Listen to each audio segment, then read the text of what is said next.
Good morning, dear students. Let us continue with the same lesson. Lesson 1, the new house. The new house, however, stood on its own in an empty, desolate place, and there were no other houses anywhere to be seen, which meant there would be no other families around and no other boys to play with, neither friends nor trouble. Meaning to say, this house that they were supposed to shift into, this house stood on its own. A single house on its own means a single house in an empty, desolate meaning uninhabited. Uninhabited. Uninhabited.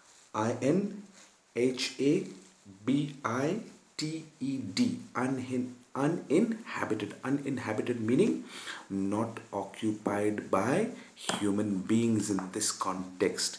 Nobody lived there. This house stood on its own, a single house in an empty, desolate place. Do you understand? Uh, and there were no other houses anywhere to be seen, which meant there would be no other families around. And if there were no other families around, there would be no boys to play with. He would not have any friends to play with. No, there would be any boys who would create trouble, or the troublesome boys like back in Berlin, who would make his life uncomfortable and he would have to keep away from. Next, gentlemen, the house in Berlin was enormous, and even though he'd lived there for 9 years, he was still able to find nooks and crannies that he hadn't fully finished exploring yet. So, the house he had lived in, he had grown up in Berlin, that particular house was huge. Enormous means very huge, huge in size. And even though he had lived there for 9 years, he was still able to find nooks and crannies that he hadn't fully finished exploring yet. So, despite having lived there for 9 years, he still hadn't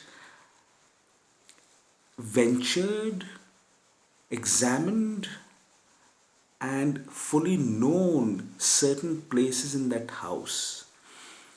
And see, the words nooks and crannies, they go hand in hand. Nooks and corners. There were nooks and corners. There were places which he hadn't ventured to, which he hadn't completely examined, which he hadn't completely yet experienced or seen, though he had lived there for long. There were even whole rooms, there were complete rooms, gentlemen, uh, such as his father's office, which was out of bounds at all times, which was made out of bounds at all times, which was made out of his reach at all times. He was not permitted to enter into his father's office. That means he could not enter into this particular room or area in his house. It was made out of bounds. He was not permitted to enter. It was forbidden. It was forbidden. Uh, and no exceptions and no excuse on his part would be accepted for breaking this rule. No excuse would be accepted by his father for breaking this rule on his part. That he had barely been inside. So he had hardly been inside that room, and he did not know what exactly was in that room, gentlemen. Now, forbidden, forbidden. Forbidden means not permitted to. However, the new house had only 3 floors: a top floor, where all 3 bedrooms were, and only one bathroom, a ground floor with a kitchen, a dining room, and a new office for father, which he presumed had the same restrictions as the old one, and a basement where the house help slept, where Maria slept. So, comparing the size of the new house with that of the old house, it was not as big, one can safely say that, as the old house, but it had three floors, a top floor where all three bedrooms were, uh, and only one bathroom on that floor, a ground floor with a kitchen, a dining room, and a new office for father. And he had already understood, he had presumed, pre means to come before, he had already understood before he was even told that he would have to keep away from that particular room, as he was not allowed to enter his father's office in the old house where he had lived in Berlin. So it would have the same limitations, and it would have the same rules and regulations that he would have to observe and he would have to follow, and that would keep him out of that new room that would be used as his father's office. And a basement where the house help slept means there was the basement right at the bottom of the house, and that was used by Maria to sleep. So, comparing the old house and the new house, you note the differences. All around the house in Berlin were other streets of large houses.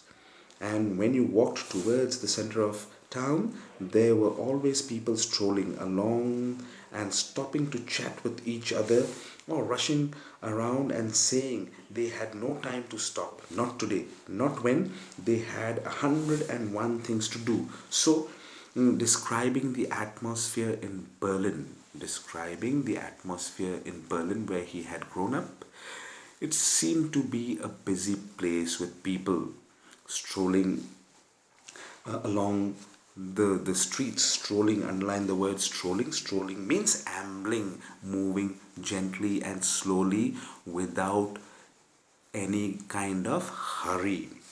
Moving gently and slowly without any kind of hurry or purpose, in a leisurely manner. Ambling, another word that you can use for strolling is ambling, to move without any purpose, slowly and gently. Another word you can use is saunter, saunter, saunter, saunter. Another word you can use is wonder, wander,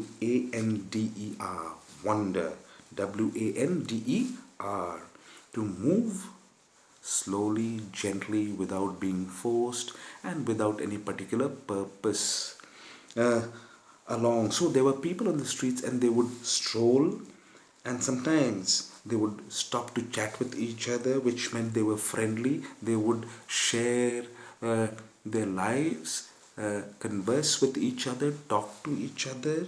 Mm, uh, and at times there, there were people who would be rushing around, hurrying, and saying to each other that they had no time to stop by and talk to each other, as on that day they had 101 things to attend to and do. So, therefore, they would not have time to stop by and talk. There were shops with bright storefronts. There were shops in Berlin town which were brightly lit, which means it was a happy town. Uh, mm, and fruit and vegetable stalls. There were fruit and vegetable stalls, and these stalls had trays, uh, big trays piled high with cabbages, carrots, cauliflowers, and corn. So these vegetable and fruit stalls, they had big trays displayed out. And on those big trays piled high, such wares, wares, wares, goods which the shopkeepers sold were cabbages. You know what is a cabbage? carrots, cauliflowers, and corn. Sometimes he liked to stand in front of these stalls and close his eyes and breathe in their aromas, feeling, no, sorry, feeling his head grow dizzy with the mixed scents of sweetness and life. So sometimes he would go out to town and stand in front of these stalls and breathe in, inhale mm, uh, all the scents present in the air, feeling a buzz in his head. His head would grow dizzy. Dizzy means, please underline the word dizzy. Dizzy means he would feel light-headed. He would feel as if his head was spinning. He felt that his head would reel, REEL. He would feel groggy, GROGGY, groggy. He would feel unsteady, uh, and he would feel wobbly. You understand? So he would feel uneasy in his head. He would feel kind of a buzz in his head, breathing all those scents. Aromas means scents, pleasant smelling. Aromas, gentlemen, please underline that word, aromas. Aromas means scents, SCENTS, scents. Fragrant smell, FRAGRANT, fragrant smell. Something that is pleasant in nature. And these scents of sweetness and life, of happiness, sweetness in this sense means happiness, and life means all the action that would be taking place in Berlin, the busy streets and the happy life that the people led in Berlin. So, gentlemen, till there for this class.